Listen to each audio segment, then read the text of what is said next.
Breaking news చూస్తున్నాం. భర్తను చంపి శవం ముందే ఒక ప్రియుడితోని శృంగారం చేసింది ఒక భార్య. ట్యూషన్ టీచర్గా జాయిన్ అయ్యాడు హరిఓం.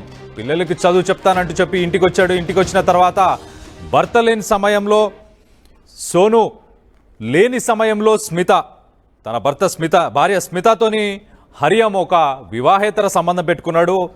ఆ సంబంధం పెట్టుకొని 5 ఏళ్ల క్రితం సోను స్మితాదేవికి ఇద్దరికి వివాహమైంది. కానీ పిల్లలకు ట్యూషన్ చెప్పాలని చెప్పి సోను ఇంటికి వచ్చేవాడు. ఇంటికి వచ్చిన తర్వాత భర్త లేని సమయంలో ఇంట్లోనే స్మితతోని వివాహేతర సంబంధాన్ని నడిపించేవాడు. అర్ధరాత్రి దాకా కూడా వాళ్ళిద్దరూ అలానే ఉండేవాళ్ళు. ఒకసారి సోను కంటపడ్డారు వీళ్ళిద్దరు, స్మిత హరిఓం వీళ్ళిద్దరు కంటపడిన తరువాత అప్పటికప్పుడు హరిఓంని చంపాలని చెప్పి ప్రియురాలు ఇద్దరు ఒక ప్లాన్ పన్ని అతని మీద ఒక కెట్టెల్ ఏదైతే వాటర్ హీట్ చేసుకునే ఒక కెట్టెల్ ఉంటుందో ఆ కెట్టెల్తో కానీ కర్రతో కానీ కొట్టి చంపే ప్రయత్నం కూడా చేసినట్టు మనకు తెలుస్తుంది. సో బీహార్లోని సమష్టిపూర్లో ఈ ఘటన చోటు చేసుకుంది. ఈ మధ్యకాలంలో కొంతమంది మహిళలు ఎలా అంటే అద్దు ఆపు లేకుండా బరితెగిచ్చేసి ఇలాంటి వ్యవహారాల్లోకి దిగి వాళ్ళ కాపురాలని ఒక ఫ్యామిలీని కూడా వాళ్ళు నాశనం చేస్తున్నారు. అలాంటి ఒక సంఘటననే బీహార్లోని సమష్టిపూర్లో చోటు చేసుకుంది. సోనును పెళ్లి చేసుకున్న స్మిత 5 ఏళ్ళైంది. 5 ఏళ్ల తర్వాత వీళ్ళకి 2 పిల్లలు కూడా ఉన్నట్టు తెలుస్తుంది. ట్యూషన్ చెప్పడానికి హరిఓంని ఇంటికి పిలిచారు. ఆ ఇంటికి పిలిచిన తరుణంలో స్మితకి హరిఓంకి బాగా పరిచయం పెరిగి వారిద్దరి మధ్యలో వివాహేతర సంబంధం ఏర్పడిన తర్వాత ఒకరోజు రాత్రి సోను ఇంటికి వచ్చిన వేళ వీళ్ళిద్దరూ అసభ్యకరం ఒక చూడరాని ఒక సిచ్యువేషన్లో వాళ్ళిద్దరిని చూసి తట్టుకోలేకపోయాడు. వెంటనే హరిఓం అలాగే సోను వీళ్ళిద్దరు కలిసి కెట్టెలతోని కర్రతోని కొట్టి అతి దారుణంగా అతి కిరాతకంగా అతన్ని చంపిన తర్వాత అక్కడే ఎలక్ట్రిక్ షాక్ కూడా ఇచ్చి చచ్చిపోయాడా లేదా అని చెప్పి ఒక కన్ఫర్మేషన్ తీసుకునే ప్రయత్నం కూడా చేసినట్టు కూడా మనకు తెలుస్తుంది. సో దీనికి సంబంధించి సోనుని అరెస్ట్ చేశారు. మరి హరిఓంని ఇంకా అదుపులోకి తీసుకున్నారా లేదన్న విషయం ఒక్కసారి మా ప్రతినిధి పెట్రిషియా ఉంది, పెట్రిషియాతో మాట్లాడి తెలుసుకునే ప్రయత్నం చేద్దాం. పెట్రిషియా చెప్పండి, హరిఓంని అదుపులోకి తీసుకున్నారా? ఈ సంఘటన ఎప్పుడు జరిగింది ఏంటి? ఈ మధ్య కాలంలో తరచూ ఇటువంటి హత్యలు జరుగుతూ ఉన్నాయి. భార్యలు భర్తలని అతి దారుణంగా హత్య చేస్తున్నారు. ఇదే ఘటన కూడా ప్రస్తుతం బీహార్ లో చోటు చేసుకుంది. ఏదైతే వివాహిత సంబంధం పెట్టుకొని అతి దారుణంగా భర్తని హత్య చేసిన స్మితాదేవి, భర్త సోనుకి మరి స్మితాదేవికి కూడా గత 5 ఏళ్ల క్రితం పెళ్లి జరిగింది. ఆ తర్వాత 2 పిల్లలు కూడా పుట్టారు. ఆ 2 పిల్లలకి ట్యూషన్ చెప్పడానికి హరిఓం కుమార్ అన్న వ్యక్తి కూడా తరచూ హోమ్ ట్యూషన్స్ కి ఇంటికి వచ్చేవాడు. అది కాస్త వీళ్ళిద్దరి మధ్యలో ఎక్స్ట్రా మ్యాటల్ అఫైర్ గా మారింది.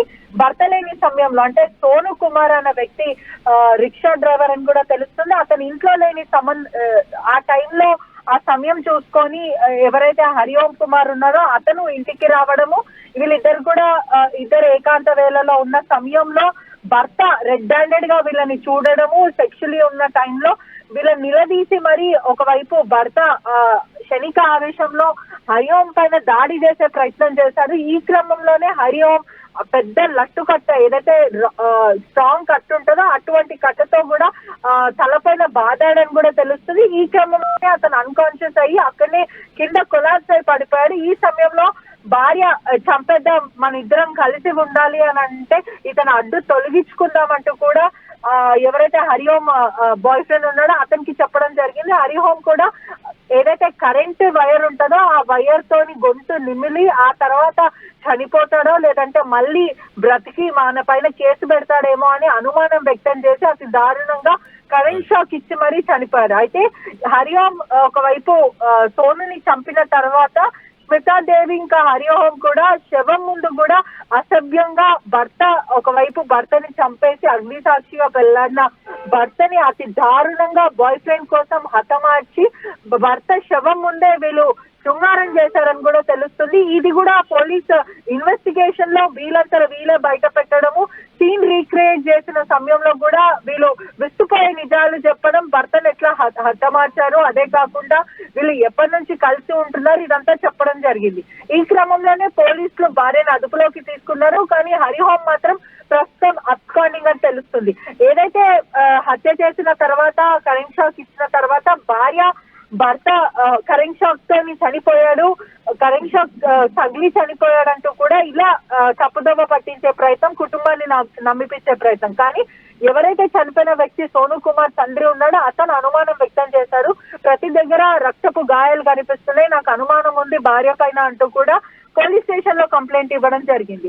వెంటనే పోలీసులు దర్యాప్తు చేయడము, ఏదైతే మార్చరీకి తరలించడము, పోస్ట్ మార్టం చేసిన తర్వాత దాంట్లో కొన్ని నిజాలు బయటపడడం, దాని తర్వాత ఈమెను ఇన్వెస్టిగేట్ చేసిన తర్వాత ఒకటి అంటే ఏదైతే సీన్ రిక్రియేట్ చేసే టైంలో కూడా ఒకటి తర్వాత ఒకటి తను బయట పెట్టడము, తన అదుపులోకి తీసుకున్నారు. ప్రస్తుతం హరిఓం మాత్రం అబ్స్కాండింగ్ ఉన్నారు. 4 బృందాలకు కూడా పోలీసు గాలింపు చర్యలు కొనసాగుతుంది. కానీ ఏదేమైనప్పటికీ కూడా తరచూ ఈ మధ్య కాలంలో కూడా భర్తలేని భార్యలు అతి దారుణంగా హత్య చేస్తున్నారు. కేవలం ఇల్లీగల్ ఎఫైర్ అంటే ఒక పెళ్లి అని ఒక బంధానికి కూడా విలువ లేకుండా ఇటువంటి తరచూ జరుగుతున్నాయి. ఇదంతా కూడా ప్రస్తుతము మగాళ్ళలో కొంచెం భయభ్రాంతులకు గురయ్యే విధంగా ఇప్పుడు పురుషులందరూ కూడా ఆందోళన వ్యక్తం చేస్తున్న పరిస్థితి. అంటే పెళ్లిళ్ళు చేసుకోవాలంటే కూడా వెన్నులో వణుకు పుడుతున్న పరిస్థితి కనిపిస్తుంది.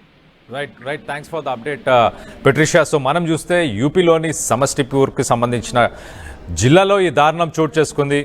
హరిఓం సోను అని చెప్పి భార్యాభర్తలు సోను స్మిత అని 2 భార్యాభర్తలు ఉన్నారు. వాళ్ళకి 5 ఏళ్ల కింద పెళ్ళైంది. పెళ్ళైన తర్వాత 2 పిల్లలు ఉన్నారు. పిల్లలు ఉన్న తర్వాత ఆ పిల్లలకి చదివించుకునే వాళ్ళకి మంచి చదువుని ఇవ్వాలన్న ఉద్దేశంతో హరిఓం అనే ఒక టీచర్ని వాళ్ళు ట్యూషన్ చెప్పడానికి పిలిచారు.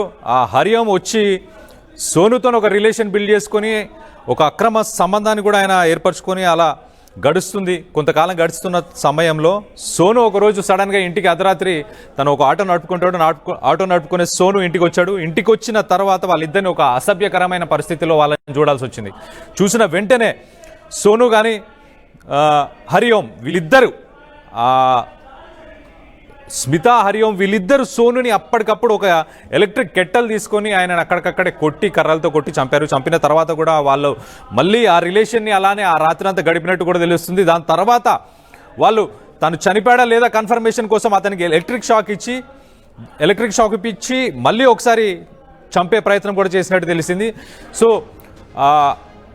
హరిఓం వెళ్ళిపోయిన తర్వాత సోను ఒక కట్టు కథ అల్లే ప్రయత్నం కూడా చేసింది. అంటే ఎలక్ట్రిక్ షాక్ వల్ల నా భర్త చనిపోయాడని చెప్పి ఒక కట్టుకథ అల్లే ప్రయత్నం కూడా చేసింది. కానీ అది సఫలించలేదు. సోను వాళ్ళ తండ్రి రక్తపు మరకలను చూసి గుర్తుపట్టి పోలీసులకు ఇన్ఫర్మేషన్ ఇచ్చాడు. దాని తర్వాత పోలీసులు తమ స్టైల్లోనే ఇంట్రాగేషన్ చేసిన తర్వాత స్మిత అన్ని నిజాలు బయటపెట్టింది. అంటే హరిఓంకి నాకు ఒక సంబంధం ఉంది, మేము ఎప్పటి నుంచో ఇలా ఉంటున్నాము, పిల్లలకి చదువు చెప్పడానికి సాయంత్రం వస్తాడు, కానీ చదువు చెప్పిన తర్వాత వాళ్ళని పడుకోబెట్టిన తర్వాత అర్ధరాత్రి దాకా ఎక్కడైతే అంటే సోను ఇంటికి వచ్చేదాకా ఇంట్లోనే ఉంటాడు, మేము ఒక ఏకాంతంగా మేము సమయాన్ని గడిపిన తర్వాత అతను వెళ్ళిపోతాడు. ఇలా జరుగుతూనే ఉంది చాలా రోజుల నుంచి. నాకు సోను అంటే కూడా హరిఓం అంటే చాలా ఇష్టం అని స్మిత కూడా చెప్పుకొచ్చింది. కానీ ఒకానొక రాత్రి అనుకోకుండా సోను తొందరగా ఇంటికి రావడం వల్ల సోనుకి మేము కనిపించిన తర్వాత ఇంకా చేసే గత్యంతరం లేక మేము సోనుని అప్పటికప్పుడు చంపామని చెప్పి స్మిత కూడా చెప్పుకొచ్చినట్టు మనకు తెలుస్తుంది.